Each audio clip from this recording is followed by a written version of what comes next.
Sí, sí, es que es porque la grabación después quede disponible en YouTube. Ahora estoy grabando, ya. Sigamos, entonces. Está bien. Entonces requiere el daño ambiental y ahora para la acción, para conseguir que la otra persona que generó daño ambiental repare el requisito de la demanda, daño ambiental, la culpa, el dolo, que se presume si es que hay una infracción, entonces eso no debería aprobarlo, y la causalidad, ¿cierto? Que tenga relación la infracción con lo que se dañó.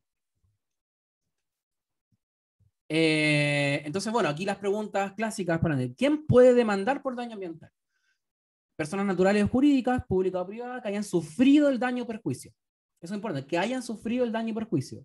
Las municipalidades, por lo que ocurrió en su comuna, y el Estado por el intermedio del Consejo de Defensa del Estado. Porque recordemos que el medio ambiente, ¿cierto?, es de todos, por decir una forma. Entonces, cuando se daña el medio ambiente, se daña frente al interés del Estado. ¿En qué plazo? 5 años contados desde la manifestación evidente del daño. Entonces, aquí es muy importante, no es desde que constaté el daño, sino es como desde que dejó de ocurrir el daño. Hay una sutileza ahí que son bien importantes a nivel jurídico y para evaluar si está prescrita o no está prescrita la acción de daño. Pero cualquier daño ambiental que dejó de ocurrir más de 5 años atrás estaría prescrito y no se podría perseguir que se repare. Y aquí, bueno, sigamos. ¿Dónde se presenta la demanda, cierto? El año 2012 fue clave. Antes se presentaba en el Poder Judicial, en las sedes civiles, y ahí había mucha dispersión, eran tribunales no técnicos, había toda una falencia, y se corrigió con la ley 20.600 que creó los tribunales ambientales, como ya comentamos, y ahora las demandas se ingresan en los respectivos tribunales ambientales del territorio que les corresponda, ¿cierto? Y aquí un tema bien relevante, porque la pregunta aquí, ¿se requiere o no se requiere abogado? eh, Influye mucho en el acceso a la justicia ambiental. Pero si yo no tengo abogado, ¿puedo demandar por daño ambiental? La verdad es que sí, ¿ya? Y esto se previó en cierto modo. ¿Y dónde se previó? En el artículo 54 de la ley se estableció que cualquier persona puede requerir a la municipalidad correspondiente que presente la demanda por daño ambiental, pero en base a los antecedentes que yo le voy a presentar. ¿Ya? La municipalidad tiene el deber de pronunciarse si es que va a demandar o si es que no va a demandar en un plazo de 45 días. Lo relevante es que tiene que pronunciarse de forma fundada, con una resolución. ¿Y eso por qué es relevante? Porque ante esa resolución yo podría después acceder, interponer los recursos respectivos, ¿cierto?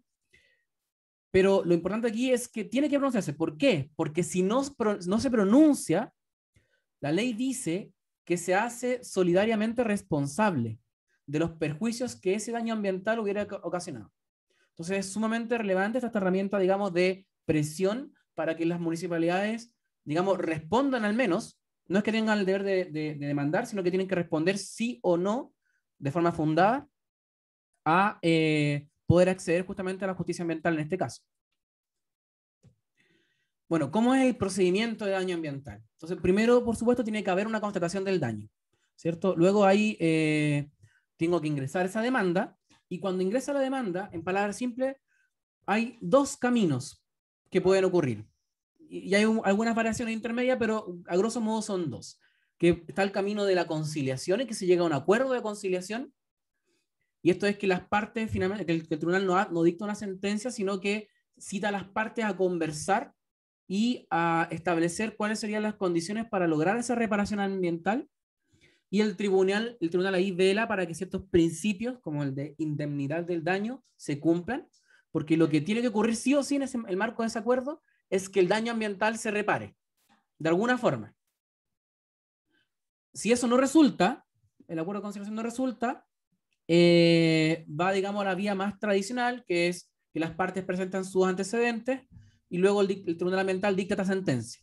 Y esta sentencia, como también lo vimos en la clase 1, puede ser también objeto de un recurso de casación, en este caso, a la Corte Suprema, quien determinará finalmente si se configura o no se configura el daño ambiental. En el caso que sí, digamos que la sentencia, todo bien, luego de la sentencia viene la reparación del daño ambiental y luego viene el cumplimiento de esa sentencia. Y esto es muy importante y lo destacamos mucho. Daniela va a tratar más detalle de este tema, pero justamente la investigación que hemos realizado nos centramos en esta última fase. Y ahí no voy a adelantar mucho más para que Dani tenga todo ese contenido después. Algunos datos que les queremos presentar. A la fecha, perdón, al 30 de septiembre, que cuando cerramos las últimas causas del estudio, habían 123 causas presentadas, ¿ya? Acá hacemos una separación entre demandas y causas. Quizá el concepto de causa no es el más riguroso desde el punto de vista jurídico, pero por ejemplo, lo que ocurre, nos envió Bio, muchas demandas son por el mismo hecho y contra la misma empresa, entonces las juntamos y el tribunal también lo hace.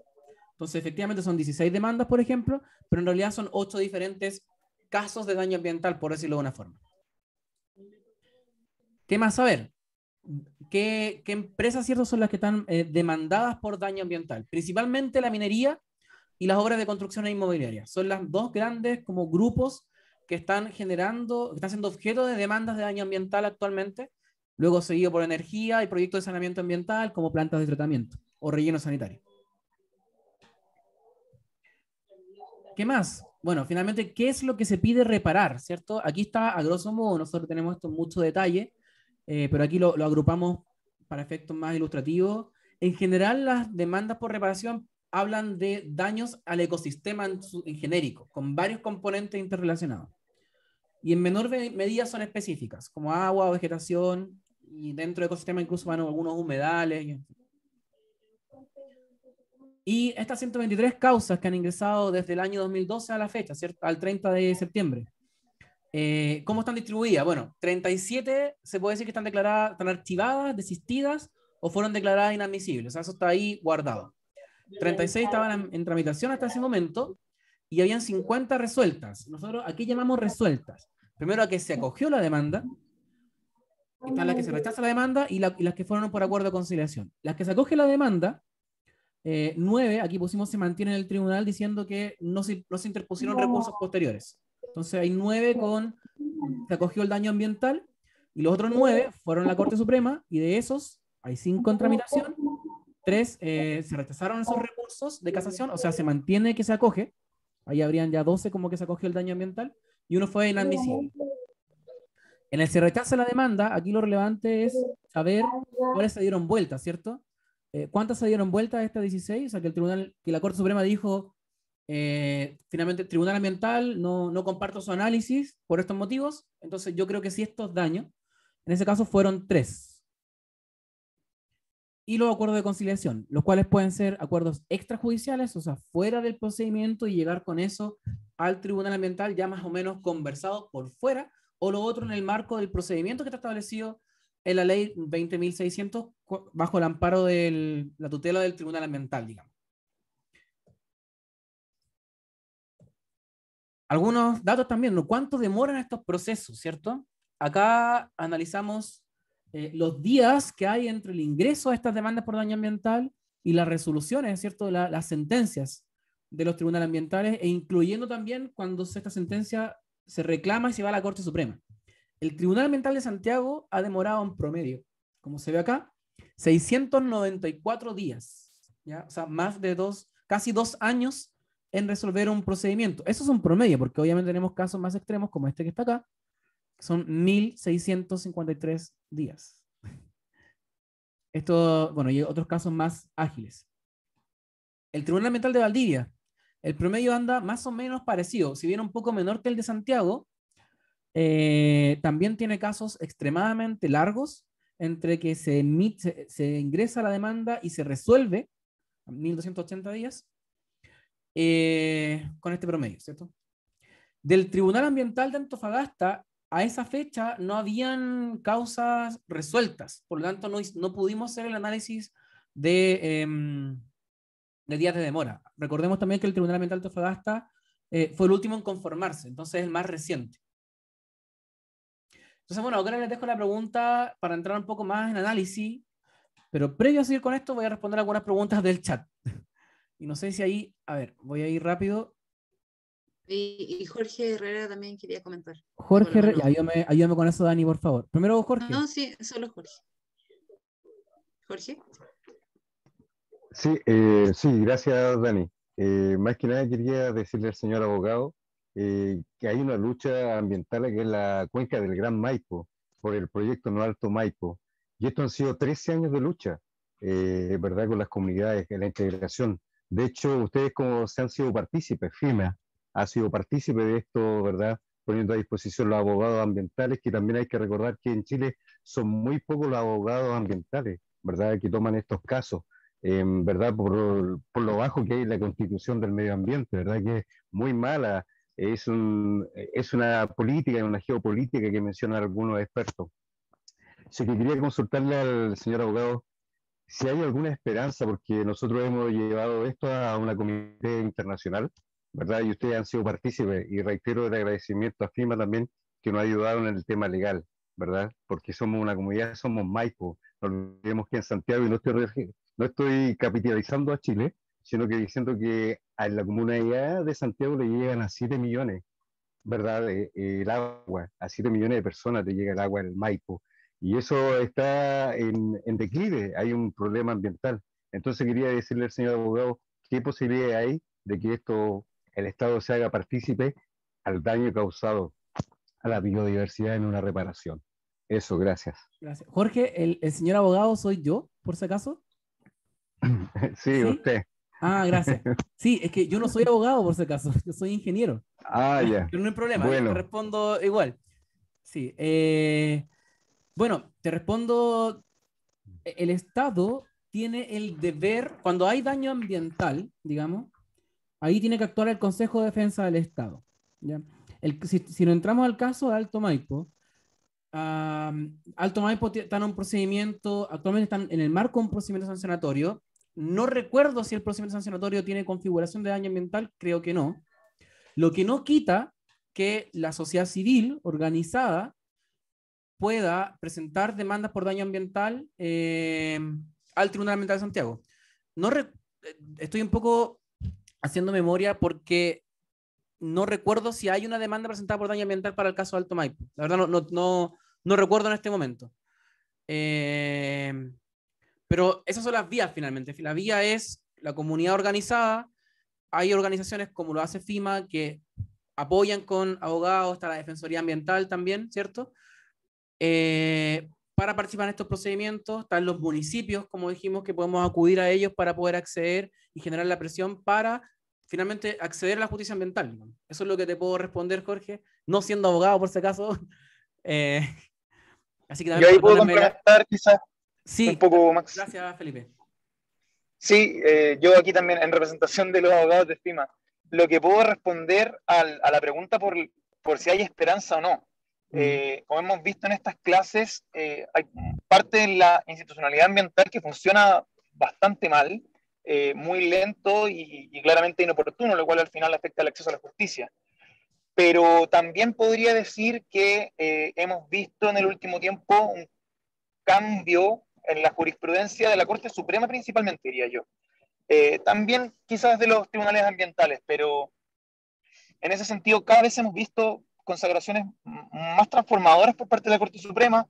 Hace poco se declaró en alguna sentencia el derecho humano al agua, que si bien es un tema que de hecho hoy se está hablando en el Congreso y también va a ser parte importante de del debate constitucional, que la Corte Suprema se esté acercando a esos conceptos, al menos a mí como abogado ambiental me ha dado esperanza. Entonces, hay mucho que mejorar en la institucionalidad, pero han sido los tribunales superiores de justicia, por así decirlo, los que yo creo que sí están avanzando, al menos. Gracias, Felipe. Voy a responder rápidamente algunas preguntas. No sé si Felipe si tiene algunas identificadas, pero había una que tenía que ver con esto de la presunción legal dolo. ¿Qué implica eso? Para que haya daño, como dijimos, tiene que haber daño ambiental, dolo y causalidad. Cuando hay una infracción a la norma, la ley dice que se presume entonces el dolo. ¿Eso qué implica? Que la carga de demostrar que no genere daño ya no es de quien acusa, sino que del acusado. Eso es lo que hace, invierte la carga de la prueba. O sea, al presumirse, usted, acusado, demuéstreme que no generó daño ambiental. Esa es la relevancia de esa inversión de la carga de la prueba. No sé si hay más preguntas que estén identificadas rápidamente. Sí, hay una respecto de si es que se puede demandar por daño ambiental al Estado cuando es el Estado el responsable del cambio de uso de suelo, por dar un ejemplo. Sí. La respuesta es sí, o sea, tanto al Estado mismo como organismos públicos, por decirlo de una forma, y hay casos, o sea, el caso de Quintero Puchuncaví es uno de los casos más emblemáticos, en que ahí fueron responsables varios órganos del Estado y que, bueno, hay varias medidas que se están ahí implementando, y también a empresas del Estado, Codelco, ENAP, por ejemplo, también. Así que la respuesta es sí, se puede demandar directamente al Estado. ¿Qué más?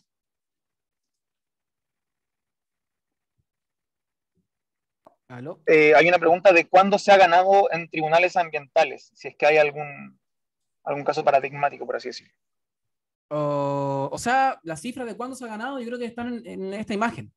Aquí está claramente. O sea, de las 123 que se han presentado, de las 50 resueltas, mejor dicho, se podría decir que 8, o sea, que 18 más 3, que más o menos en la mitad, así, bien burdo el análisis, no he contado, se ha cogido el daño ambiental, ¿ya? Y se ha configurado daño ambiental y se ha ordenado reparar.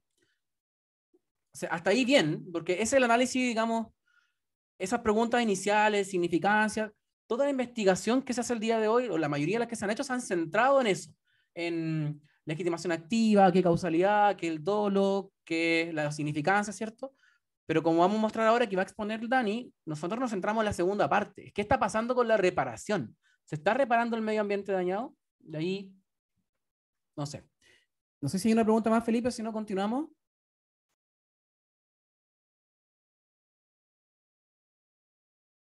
No, no más preguntas. Se daba como ejemplo de una victoria, por así decirlo, la clausura de Pascualama.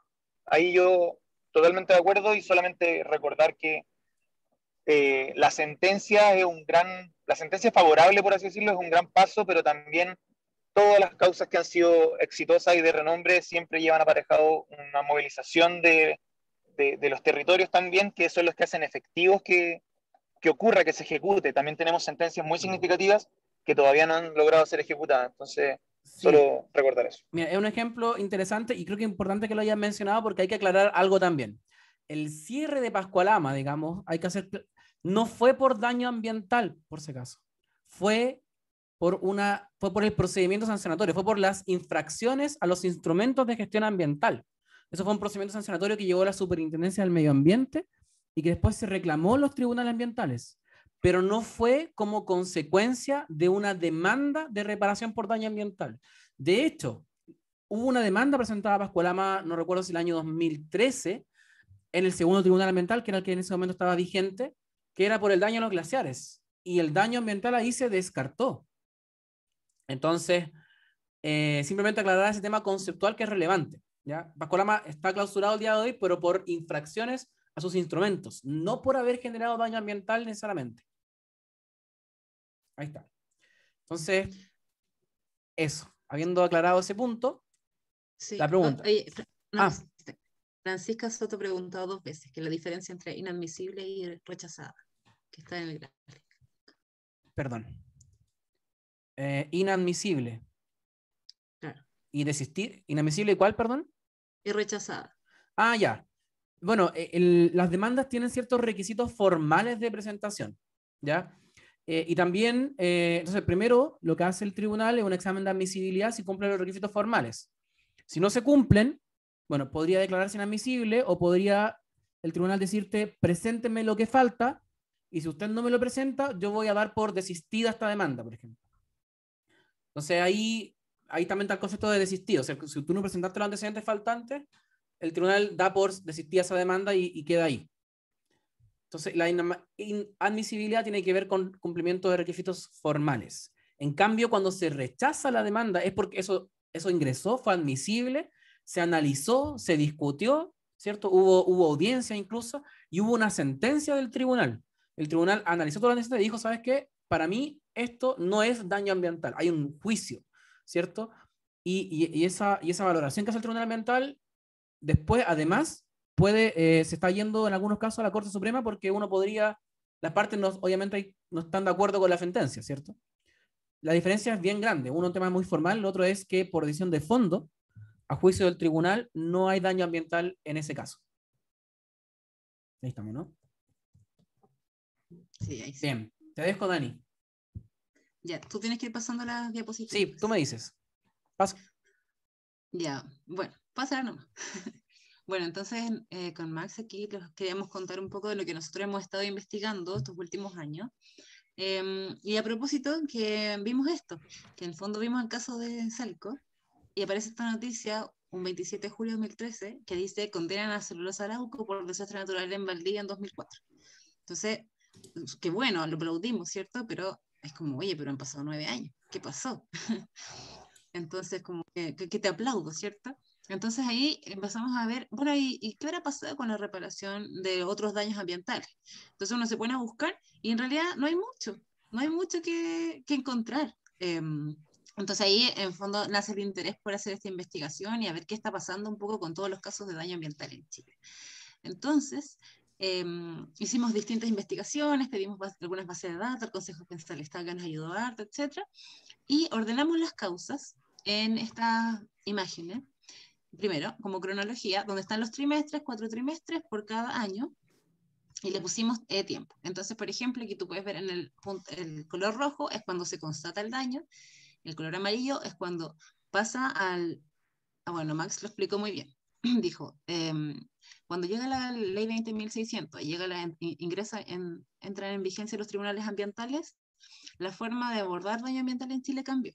Antiguamente, los casos de daño ambiental eran vistos por los juzgados civiles, así junto a otras causas, daño ambiental también, y cuando llega a tribunal ambiental, la ve tribunal ambiental.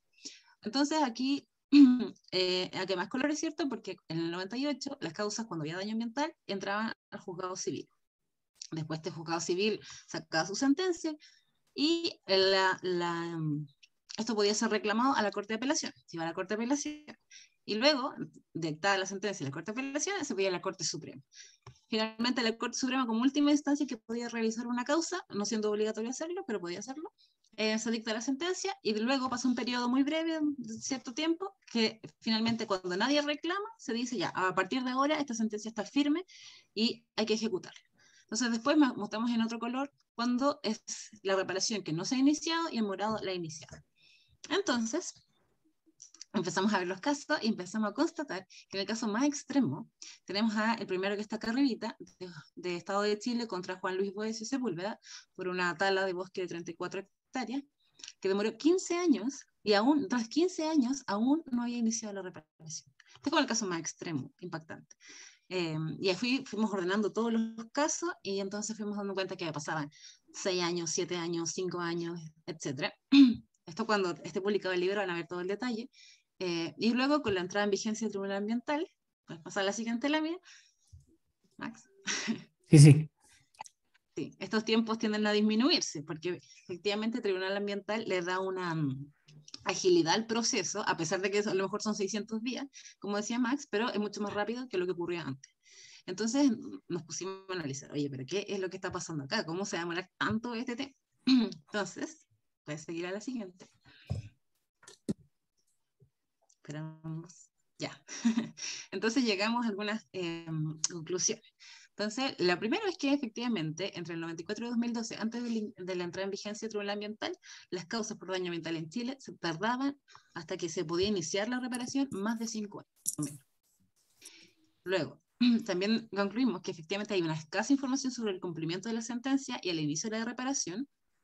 Prácticamente hay muy pocas, si ustedes buscan en internet, en libros, etc. Lo que más se discute a nivel de daño ambiental es cómo analizarlo, cómo es la significancia, cuándo hay dolo, cuándo hay causalidad. Pero, ¿cómo estamos reparando el medio ambiente? ¿Cómo se hace la reparación del medio ambiente? Eso hoy aún es escaso. Y eso es una realidad y es bueno tenerlo súper presente.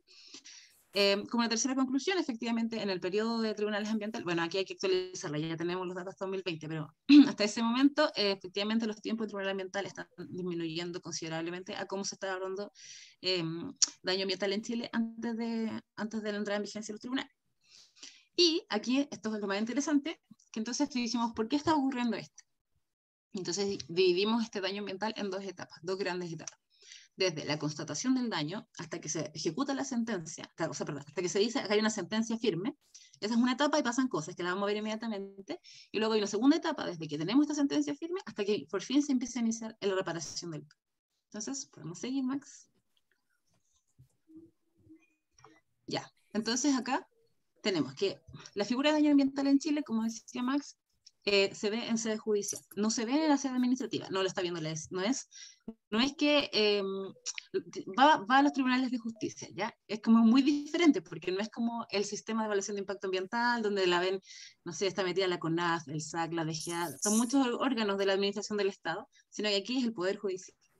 Entonces, no, como no es tan claro y como bien se vio en la parte inicial de la presentación, no es tan claro cuando hay daño ambiental y cuando hay impacto ambiental y cuando hay efectos ambientales. Eso no es claro. Por lo tanto, desde que se constata un daño en los distintos territorios hasta que se ingresa la demanda, ya pasa un periodo. A veces pasa 1 año, 2 años, 3 años, incluso 5 años. Entonces ahí ya hay un retraso entre que el medio ambiente empieza a ser reparado. ¿Ya? Entonces hay una tardanza en presentar la demanda.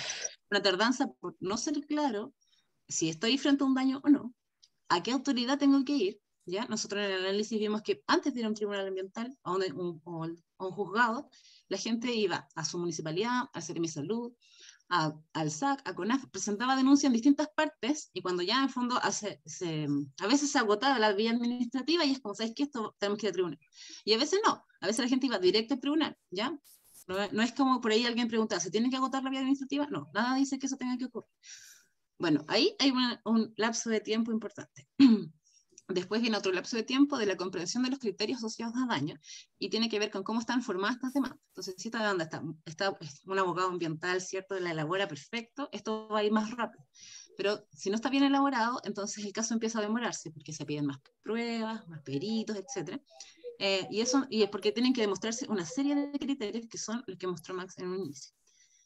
Entonces ahí hay otro periodo que extiende el juicio. Después también diagnosticamos que hay un bajo uso de los acuerdos en esta materia. Hay como una mediación ambiental, quizás, que uno podría decir, sabes que ya aquí está la embarrada, pero lleguemos a un acuerdo y listo. Y se resuelve el caso y hay un dicho así en el mundo de los abogados que a veces dice, más vale un mal buen acuerdo que un acuerdo. buen juicio. Eso, con mal acuerdo. Mal acuerdo que un buen juicio. Entonces a lo mejor no es el acuerdo perfecto, pero la perfección es enemigo de lo bueno. Entonces por último podríamos partir al tiro. Si eso ocurriera, esto como mostraba Max en algún esquema, eso terminaría al tiro, ¿ya? Como es bajo el uso de los acuerdos, hasta ahora, el juicio sigue. Entonces, eso también lo alarga.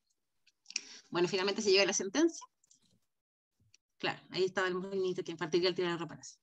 Y si tenemos una sentencia, después de al menos 5 años, ya pongámosle que ahora son 2 o 3 años, tenemos sentencia que está firme y ya nadie la va a reclamar. Nadie fue a la Corte Suprema a reclamarla, por fin está firme. Ya, ¿se inicia la reparación? No todavía.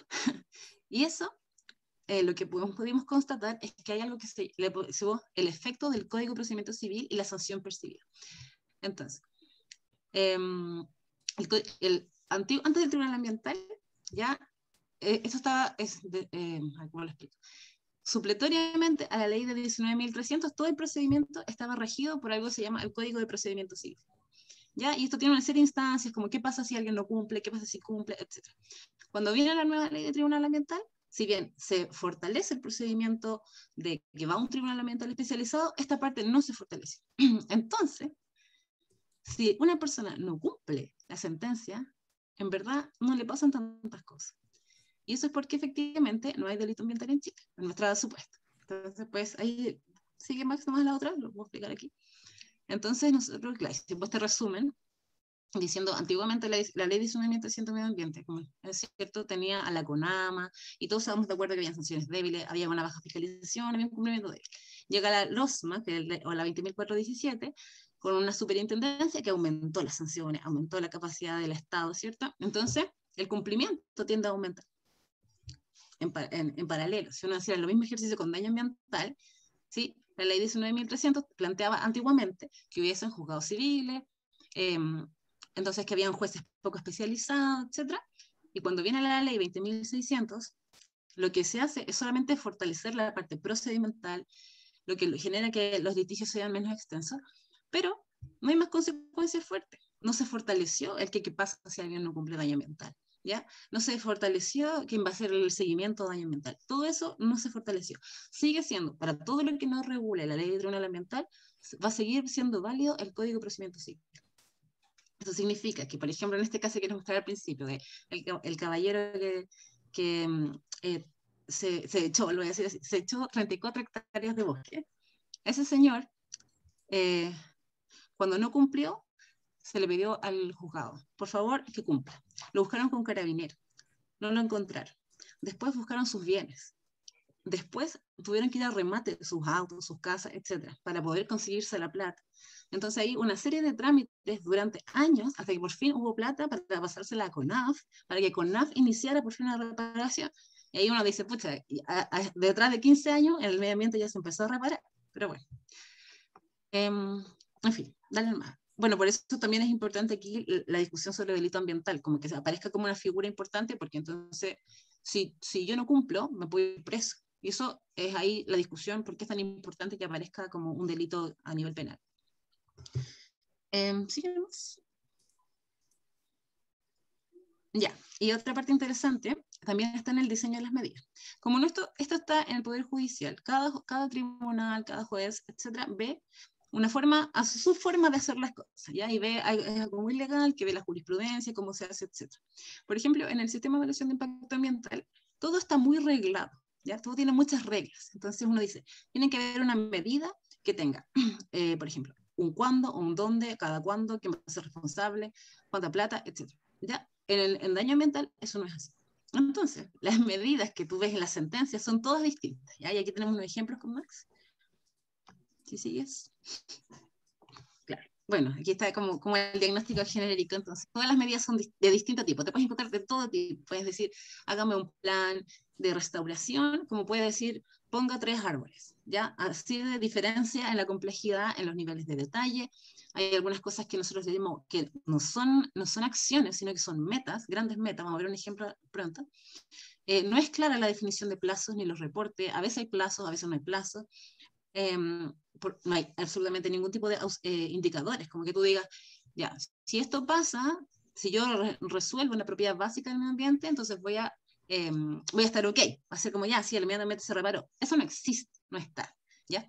Y hay mucha presencia de organismos sectoriales. Aquí los tribunales no tienen ellos la competencia de ellos andar persiguiendo el cumplimiento de su sentencia. Entonces, tienen que pedirle a la DGA, a la DOH, al SAC, a otros organismos sectoriales de la administración del Estado que los apoyen. Bueno, y aquí podemos ver otro ejemplo. Vamos a un ejemplo. Claro, Max le puso así como esta cara así como de vergüenza. Entonces, tenemos una medida aquí frente a un derrame de riles, ¿ya? En Valparaíso, que así decía, medida, descontaminar la napa subterránea y someterse a un plan de manejo, al menos en periodos semestrales, y por los plazos que determina la autoridad ambiental respectiva correspondiente al Servicio de Salud de Viña del Mar. Entonces, esto es una medida, esto no es una medida, esto es una meta, ¿ya? Tengo una meta porque descontaminar una napa subterránea, estamos hablando de un acuífero, ¿ya? Entonces, esta medida, por supuesto, que va a generar un comportamiento en quien la reciba confuso, dilatorio, largo. ¿Cómo yo voy a descontaminarte el acuífero? ¿Qué es eso? ¿Ya? Es una meta que ojalá tuviera acciones desarrolladas. Bueno, aquí esto es una meta compleja que involucra una serie de acciones sin lograr visualizarla. Aquí no es claro qué es lo que estamos buscando con esto, ya. No se sabe si estamos buscando una reparación óptima de uno o más componentes o de sus propiedades básicas, porque como decía la definición de daño ambiental, es daño sobre los componentes o sus propiedades básicas.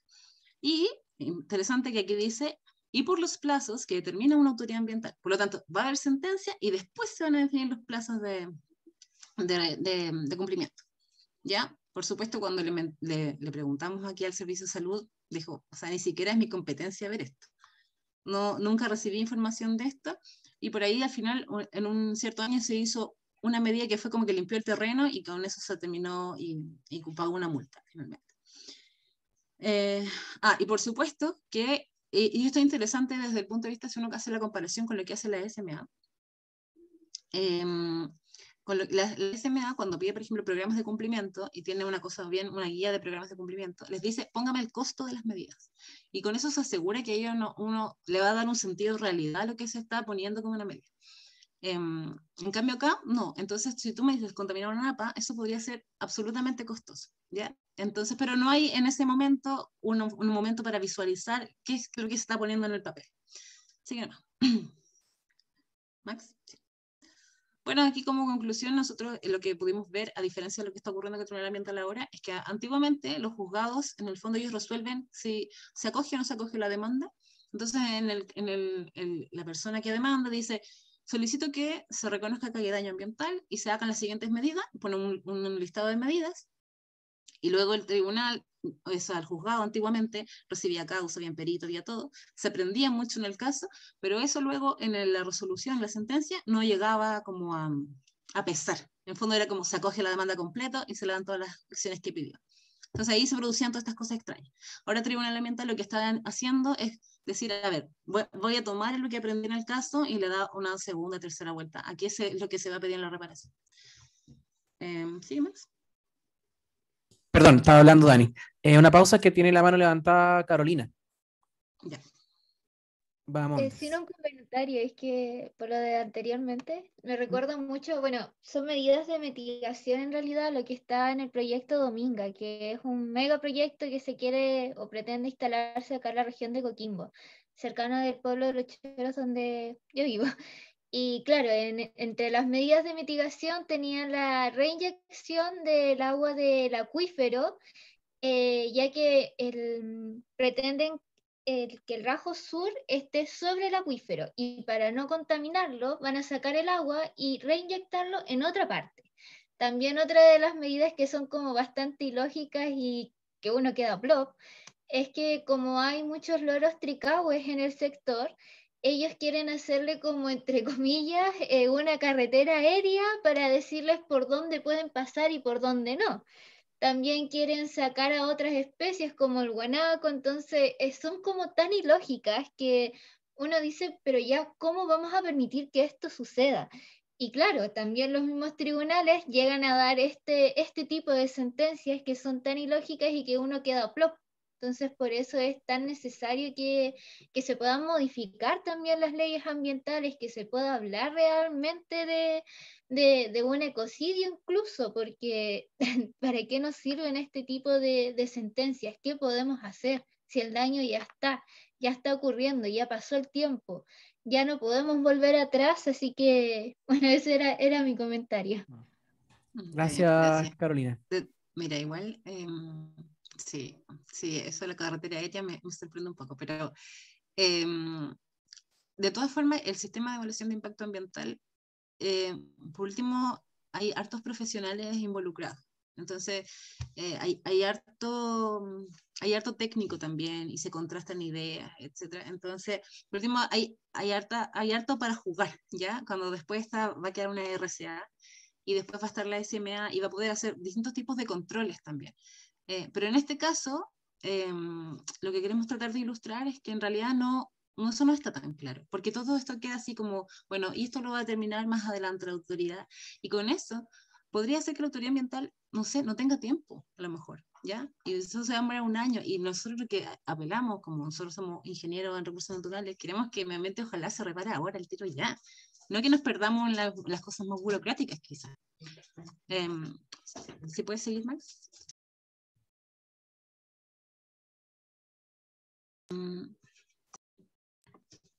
Bueno, aquí solamente queremos ejemplificar la diferencia en las medidas, entonces tienes también más ejemplos nomás, solamente aquí tienes como ejecutar un proyecto de saneamiento versus ejecutar un plan de cierre, extraer los gases, tratar y retirar los líquidos, ¿ya? Entonces, ambas son sentencias de juzgados frente a daño ambiental absolutamente distintas en su forma.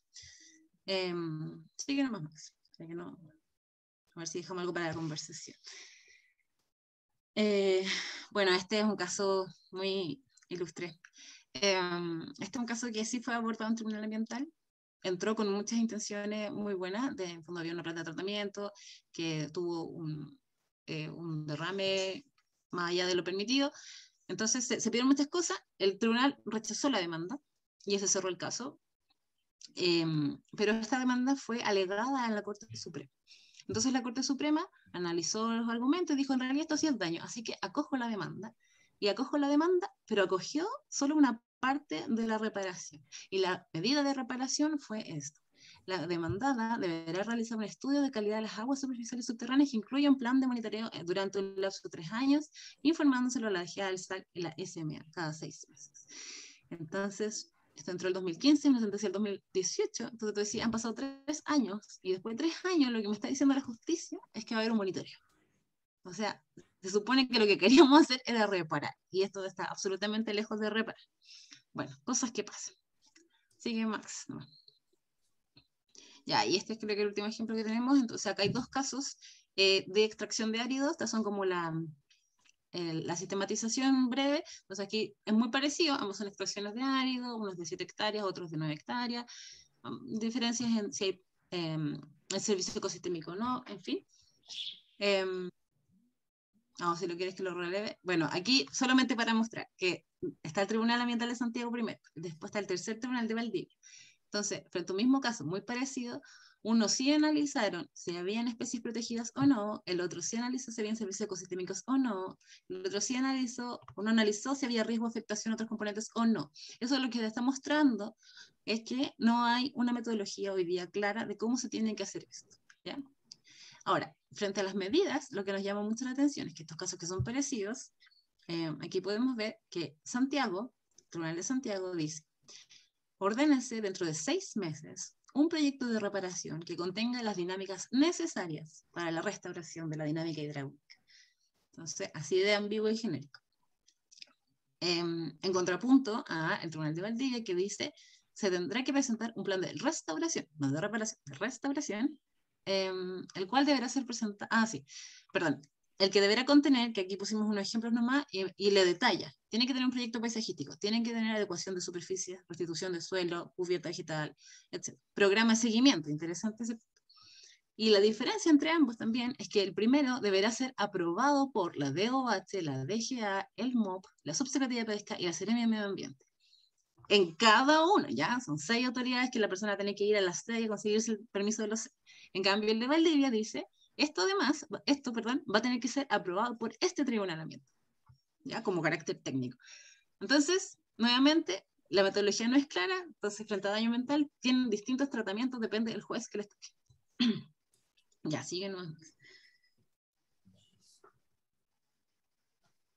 Bueno, esto también. Este es un caso de, me parece que es de Quintero. Entonces hubo un derrame en Quintero y finalmente se rechazó el plan, después lo acogió la Corte Suprema, lo reclamaron en la Corte Suprema, la Corte Suprema dijo, sí, esto es daño ambiental, y esta fue una de las medidas que quedó de reparación, ya, dice en el mismo sentido, entre el plazo señalado, en coordinación con la CONAF, ENAP deberá implementar un plan de monitoreo, otra vez, a efecto de identificar, cuantificar y preservar las condiciones del pingüino de Humboldt, gaviotón chico, chungungos y otras cosas. Entonces aquí, ¿qué hace CONAF viendo al pingüino Humboldt? ¿Ya? CONAF, forestal, no es su competencia ver el cuidado de los animales, más tendría sentido ser el medio ambiente o organismo SAG. Pero bueno, otras cosas que pasan. En fin. Ya, y finalmente también destacamos algo muy importante, es el rol de los servicios públicos en cuanto a su seguimiento. Los servicios públicos del Estado muchos funcionan en base a indicadores, ¿ya? Entonces, en el fondo, las funciones de los organismos tienen indicadores, metas de cumplimiento, y tú tienes que moverte en función de eso, ¿ya? Yo tengo que cumplir primero mi pega, por ejemplo, la superintendencia tiene que fiscalizar, lo primero que tiene que hacer es fiscalizar, después tendrá que ver otras cosas que le lleguen. Así funcionan todo. Entonces, cuando el tribunal le pide a los organismos que ayúdenme en algo, no es su prioridad ayudar al tribunal, su prioridad es hacer la pega a la que fueron comandados. Entonces, eso es súper complicado y eso ralentiza también todo este proceso, porque si me están pidiendo que analice un plan, como dije, que analice este plan, ya lo voy a analizar, pero déjame ver las otras, la fiscalización, la utilización de derechos, después voy a ver esto, ¿ya? Entonces eso también ralentiza este proceso, y ahí también nosotros tenemos como varias ideas de cómo se podría mejorar. No sé si hay algo más, Max. Sí, bueno, esto solamente así anunciado, tenemos como varias propuestas que también ahí está la invitación a que después puedan ver nuestro libro. Y creo que, no sé si había una más. Bueno, en el fondo lo importante que puede ser también fortalecer el seguimiento de las demandas por daño ambiental, que alguien esté al tanto de decir, bueno, a ver, vamos a ver cómo se ve esta reparación. Yo soy el coordinador del cumplimiento de las sentencias, por ejemplo. Entonces, ¿cumplió la DGA? Sí, no. ¿Se cumplieron los meses? ¿Se cumplieron los plazos? ¿Se cumplió lo que queríamos? ¿El MIAMED está reparado, sí o no? Alguien que esté diciendo eso hoy día pareciera ser no tan claro. Así que eso tenía para presentar, así que podemos conversar un poco más. O no sé, Max, si tienes otra lámina más. Sí, finalmente es la pregunta, ¿cierto? En base a lo que hemos revisado, lo que hemos aprendido, bueno, esa fue la pregunta que nos orientó en la investigación. Mediante el procedimiento de reparación de daño ambiental actual, ¿realmente se está logrando proteger el medio ambiente? Ese es finalmente lo que nos cuestionamos, porque finalmente hay un esfuerzo grande en lo procedimental, ¿cierto? Como dijo la Dani, la parte inicial. Pero finalmente, ¿de qué nos sirve todo eso si las medidas de reparación tienen deficiencias? Si la demora que está ocurriendo el día de hoy digamos, bueno, no solo por la sentencia, sino por el proceso de reparación. No hay un seguimiento de la reparación. No hay alguien responsable por verificar el cumplimiento de la reparación. A propósito de una pregunta que estaba en el chat. ¿Quién el día de hoy tiene que verificar el cumplimiento de la reparación? Eso depende de cada caso, si es que quedó alguien establecido que debe verificar el cumplimiento. Entonces, ahí realmente la parte posterior, la crítica es, ¿para qué todo el esfuerzo en llegar a una sentencia cuando incluso con sentencia emitida, la reparación está siendo bastante débil por la falta de estándares, falta de control, problemas en el diseño de las medidas y que no hay nadie responsable finalmente para velar por su cumplimiento? Ahora, aquí, por ejemplo, claro, a ver, no sé, voy a ver preguntas que habían. Si hay una pregunta que está muy arriba, por favor, les pido que la vuelvan a hacer porque en el chat hay muchos comentarios y me pierdo un poco. Dice, bueno, ¿quién verifica el cumplimiento de la reparación? Depende del caso. En algunos casos, el Tribunal Ambiental, especialmente las sentencias más actuales, están definiendo ciertos roles a organismos públicos, pero pasa lo que dice Danilo, o sea, ese organismo público va a hacer esa pega cuando, después de haber hecho todo lo otro y cumplir sus indicadores propios. ¿Cómo se exige que se cumpla la sentencia?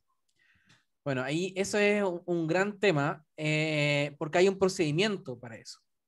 Un procedimiento civil que está en el Código de Procedimiento Civil, pero ese procedimiento es bastante largo y requiere años en que incluso se puede llegar a embargar los bienes por parte del Estado para, digamos, con ese dinero invertir en la reparación. Pero la verdad no identificamos un procedimiento en que eso se haya logrado y finalmente se haya materializado. A ver, más preguntas. ¿Qué pasa cuando el daño se realiza en un terreno de un privado? ¿Una municipalidad puede actuar de todas formas? Sí. Cuando hablamos de daño ambiental, la propiedad, si es privada o es pública, si bien algo que se tiene como presente, hay que entender que el medio ambiente no tiene propiedad. Entonces, un daño ambiental nos afecta a todas las personas. Entonces, puedo demandar. Y hay casos, por ejemplo, hay un caso bien interesante que es una sentencia de la Corte Suprema por extracción de agua en la laguna de Batuco, ¿ya? En que habían unas empresas que extraían agua con permiso, con autorizaciones de derecho de aprovechamiento, dentro de los rangos autorizados, o sea, como que incumplimiento no hubo. Pero ahí lo que se reprocha por parte de la Corte Suprema es justamente que, habiendo evidencia tan clara de el problema hídrico de la laguna de Batuco y habiendo otras alternativas de uso de agua, estas personas no hubieran usado esa alternativa y siguieron extrayendo agua pese a que era evidente que se estaba afectando el medio ambiente. Y en ese caso, la Corte Suprema condenó, o sea, determinó que había daño ambiental y estableció las medidas correspondientes. Entonces ese caso es bien interesante justamente para evaluar eso y es sobre todo privado, eran propiedad privada y derechos de aprovechamiento que son privados en norma. Sí, también hay otros ejemplos de tala de bosque nativo sobre la cota 1000, como Cielo Barnechea, etcétera, que son terrenos privados, pero ahí se los demandó porque hicieron, oye, esta es una zona de interés para todos nosotros, un interés turístico, tenía un montón de denominaciones legales, Entonces ahí también se buscó, en el fondo, no innovar, como no seguir construyendo estas obras. Sí, la pregunta es si el objeto de reparación, de la reparación ambiental es la reparación. ¿Alguna persona o institución, bueno, lo voy a cambiar un poco el sentido, o sea, puede ir de casación contra las sentencias que solo establecieron medidas de monitoreo y no reparación? Sí, Probablemente, bueno, la primera respuesta es depende de quién emitió esa sentencia. Si la emitió un tribunal ambiental, no sé si de casación propiamente tal, pero pueden haber ciertos recursos como que podrían corregir ciertas cosas, ¿ya? En palabras simples. Si lo dicta la Corte Suprema, no hay nada que hacer. No hay nada que hacer. Y ahí uno apela quizá a la voluntad del condenado a reparar de la mejor forma posible. Probablemente alguien que sepa de derecho civil podría complementar bien qué pasa si se puede corregir una sentencia de un tribunal de primera instancia. Que no es apelar, digamos, no estoy en contra de la decisión, sino que quiero corregir lo sentenciado, la medida, por ejemplo. Otra pregunta, si quien daña es un organismo público, desde el Consejo del Estado, ¿puede el Consejo de Defensa del Estado de todas formas actuar jurídicamente en su contra? Sí. Bueno, no, es un servicio público. No recuerdo bien cómo es la figura en este caso del Consejo de Defensa del Estado porque estaría cumpliendo un doble rol, tanto de demandante como de defensor. En esos casos no tengo claridad de cómo separa esos roles. Pero en lo teórico sí puede, o sea, se lo que ocurre puede. un poco es con el MOP. Perdón. Sí, que parece en internet también. Es que no, solamente que también hay instancias antes del daño ambiental. Entonces también existe elusión, por ejemplo, que no hay ingreso al CIA o incumplimiento de RCA. Entonces, también ha habido contra el MOP, por ejemplo, cuando ha dicho cosas en la RCA que no se cumplen. Entonces, al menos no han habido casos, pero por vía administrativa, por la SMA, sí han habido casos contra el MOP, por ejemplo. Así. Otro de los temas que uno se pregunta y se cuestiona de cómo funciona la institucionalidad actual es, por ejemplo, bueno, hay dos puntos que quiero tocar. Ya vamos terminando también. Primero, y a propósito del proceso constitucional, ¿qué rango le damos finalmente a qué importancia le damos a la reparación ambiental y si debiera o no estar justamente consagrado en la Constitución como parte de este derecho que sea como sea que quede de medio ambiente sano, libre de contaminación, si también el medio ambiente tiene derecho a ser reparado cuando es afectado? Y ahí como dato, por ejemplo, la clásica ¿cierto? Constitución de Ecuador que se comenta en estos temas, tiene ese derecho consagrado. Pero otras constituciones también que son, digamos, más conservadoras desde el punto de vista ambiental. Por ejemplo, el caso de Argentina, que es una constitución del año 95. Esa constitución tiene en su derecho, que es muy parecido como está en redacción al derecho que está establecido en la constitución chilena, tiene además que el medio ambiente tiene el derecho a ser reparado. Digamos, entonces, eso es un elemento que en algunas constituciones está presente y eso también repercute finalmente en la necesidad o la eficiencia o el cuestionamiento sobre si corresponde o no, si que el daño ambiental siga estando en la sede jurídica, judicial, o pueda irse a la sede administrativa, donde hay más recursos. Por ejemplo, hay más recursos no solo económicos, técnicos, humanos, para, especialmente en la fase de reparación, el diseño de medidas, actuar con más diligencia. Eso viéndolo desde el punto de vista práctico de la reparación. Digamos, ahí hay distintas como posturas y teorías que nos defienden los distintos modelos de cómo se ha planteado el daño, la acción por daño ambiental de nuestra institucionalidad.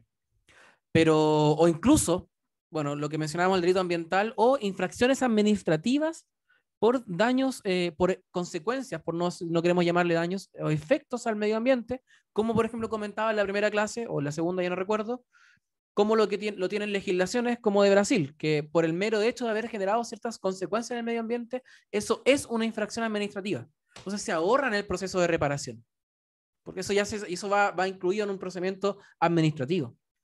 E incluso también cuestionarse el día de hoy el plan de reparación ambiental que nació la ley 20.417, que es un instrumento que ha sido usado una sola vez y que, si bien se presentó el año 2019, ya van casi 2 años y aún no está aprobado.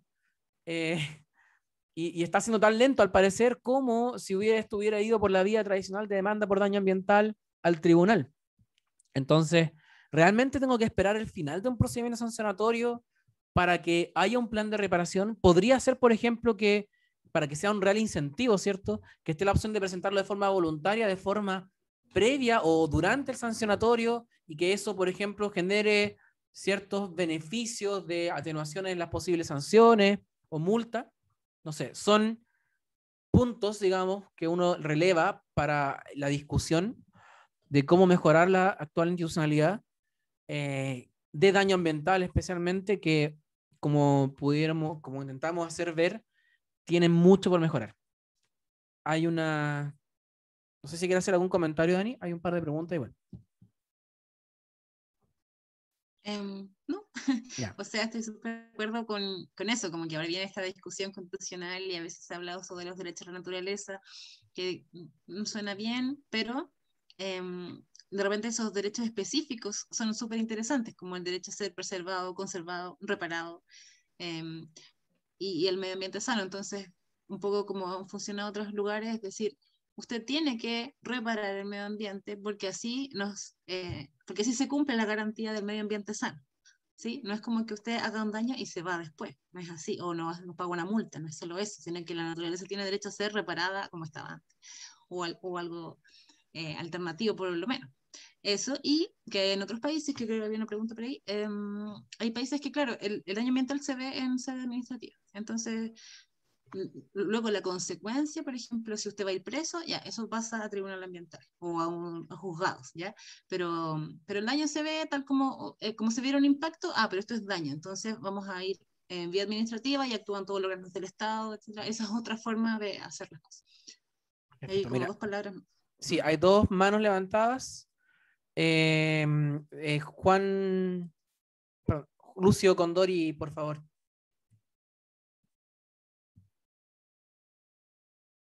Lucio. Ahora sí. ¿Me escuchan? Sí, Ya, sí, buenas escucho. noches a todos y a todas. Ya, creo que más que también tener normas, reglas, herramientas, ¿cierto? También debemos pensar en que la infraestructura que hoy tiene la institucionalidad no es suficiente para abordar todos los casos. Tenemos la estadística claramente en eso y los tiempos también que están. Obviamente hemos avanzado bastante, pues yo trabajo en medio ambiente hace más de 35 años sin ser un ingeniero ambiental, pero llevo mucho de eso, he tenido mucha participación también. Y también tenemos que ser preventivos, las participaciones tienen que ser reales, estar empoderadas con las partes afectadas, ¿ya? Por ejemplo, y paradójicamente, también hay una situación, por ejemplo, en el caso de la participación de la consulta indígena, ¿ya? Ahí eso parece irrisorio porque eh, hay proyectos que finalmente el acuerdo final que llega es que la comunidad no está de acuerdo y sin embargo, como no es vinculante y no es ponderada, el proyecto igual incluso paradójicamente tiene o sea, todos votan a favor del proyecto los que están decidiendo sobre ese proyecto. Entonces no se entiende para qué tuve una participación masiva de las comunidades, de alta participación, y finalmente decir, ¿sabes que el proyecto se hace? A pesar de que la comunidad dice, no estoy de acuerdo, porque ese es el acuerdo. Es irónico, por eso. El acuerdo es, no estoy de acuerdo, y se hace. Creo que en esto todos debemos tener una amplia participación, así como en estos cursos que nos favorecen de obtener conocimiento, herramientas, mecanismos, también debemos ser empoderados en cada uno de los proyectos para ser más preventivos y prevenir todas estas situaciones que hoy día tenemos, ¿cierto? Un historial grandote y una estadística que no es posible de manejarla actualmente. Tenemos incapacidad.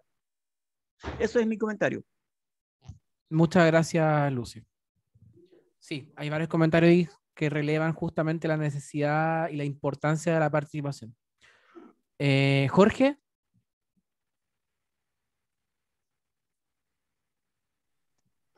Hola, gracias por la oportunidad nuevamente de participar en vivo. Básicamente, argumentar lo que dijo Daniela, en el 2018 nosotros como agrupación de Salvemos los Barnechea, con la Contraloría, ¿verdad? Hicimos un estudio de análisis geomático en los cerros que está ella, que se denominan como cerros islas, ¿verdad? En la cuenca meridional de Santiago de Chile. Entonces, básicamente, también la Contraloría se hizo partícipe de esto, y hace muy poco CIPER también entregó a la Contraloría un informe donde también se está acusando a un ente fiscalizador que es CONAF, que se ha estado, ¿verdad?, involucrado en el acto de los famosos terrenos para las paltas, ¿verdad? Entonces, que ha ahí jugado con el tema del negocio, la geopolítica, ¿verdad? En el tema agrónomo. Y también no olvidemos que toda la actividad sobre la línea base es perjudicial para los ecosistemas, microecosistemas, ¿verdad? Y también nuestra biodiversidad. Eso quería solamente argumentar lo que había dicho Daniela. Y gracias por la oportunidad. Sí, no, muchas gracias, Jorge, por compartirnos eso, esa experiencia. Eh, bueno, le agradecemos la participación de esta clase. Ya hemos terminado. Probablemente va a demorar un poco en subir particularmente la grabación de esta clase a la plataforma porque quedó fragmentado el video, pero bueno, ahí vamos a ver la forma de subirlo lo antes posible. Y nos veríamos la próxima semana ya para la última clase, donde más que nada nos vamos a enfocar en la revisión de casos y ejemplos sobre fiscalización, evaluación y daño ambiental en muchas aristas, digamos. ¿Ya? Así que eso, un gusto, que descansen y hasta la próxima semana. Muchas gracias. Chao. Muchas gracias, chao. Chao, buenas noches a todas y todos. Gracias. Chao, chao. Chao, gracias Maximiliano y Daniela. Chao. Chao. Gracias a Chao. todos. Buenas noches. Chao. Chao, buenas noches. Gracias, adiós. Muchas gracias, chao. Chao. Chao, gracias. Chao.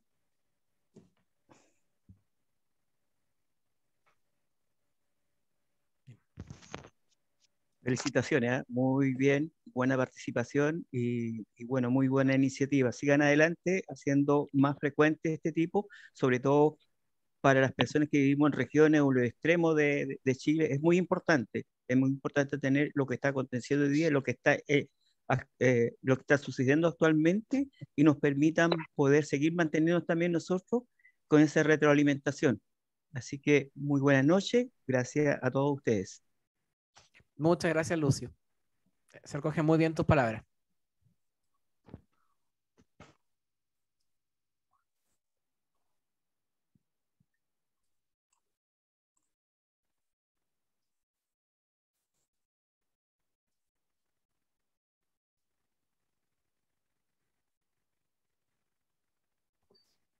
Creo que ya puedes dejar de grabar más. Sí, es verdad que iba a cerrar la clase ahora.